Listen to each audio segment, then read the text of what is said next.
Viva Palestina, Palestina libre. Viva Palestina, Palestina libre. Libre, libre, libre Palestina. Libre, libre. Què tal? Bon dia. D'on vens i què trobes de l'acte d'avui que seguim protestant després de 2 anys, seguim i el conflicte pareix que va més i no es frena el genocidi sionista, no? En la complicitat també d'Europa que seguís fent comerç amb Israel i venent les armes. O sigui, això, Europa és molt hipòcrita i això com veus el conflicte actual? En quin moment estem, creus? Bueno, la història que comentaves d'Europa, jo crec que en les darreres dècades s'ha vist que Europa cada vegada és més hipòcrita, tots els governs, uns més que altres, per supost. El seguidisme a la bogeria dels Estats Units és cada dia més gran, per part d'Europa sobretot, i el conflicte el veig, bueno, les nostres concentracions les veig com que no hi ha que defallir.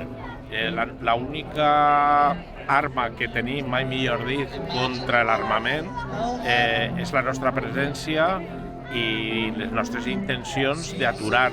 I la població, l'únic que podem fer és això, seguir manifestant-nos. Un dia serem 1.000, l'altre dia serem 200, però no hem de defallir perquè ells sí que fan un procés de desgast. Ells saben que en un primer moment la població rebota a totes les històries, quan hi ha un inici d'una guerra i tal, però després van suavitzant la cosa i intenten adormir-la, no? Anestesiar-la com intenten anestesiar la nostra societat. Molt bé, doncs esperem que no vinga la Tercera Guerra Mundial perquè cada volta pareix que està més tensionat el món i que pareix que anem a l'edat de pedra i la llei del més fort és en el segle XXI. Això és impressionant, no? El capitalisme, bueno, ja ha descabalgat, no? Vull dir, és una cosa molt bèstia. La petita esperança que tinc a que no entrem en la Tercera Guerra Mundial és que pot fotre-los part del negoci. Aleshores ells estan tensant molt la corda, gastant moltes armes, destruint molt per a després poder reconstruir i que les seues empreses s'omplin les butxaques, mai millor dit, i aleshores, però jo crec que estem en aquesta fase de que tot és un procés molt controlat.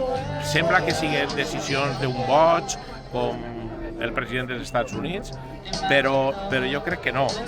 I darrere hi ha tot un servei d'intel·ligència, hi ha una gent que planifica al mil·límetre totes les accions i on apretar, i quan aturar, i quan tornar a arrencar. Però bueno, la nostra història, jo la defensa és seguir manifestant-nos i seguir en el dia a dia estant en contra de tots aquests processos bèl·lics perquè no hi ha cap guerra en tota la història de la humanitat que beneficia a les persones.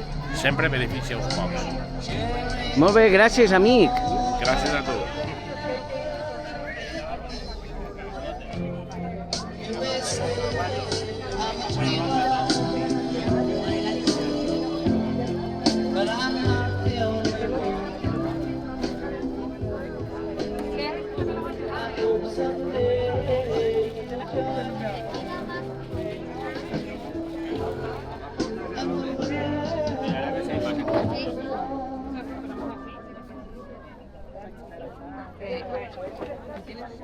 Bueno, me debes una, ¿eh?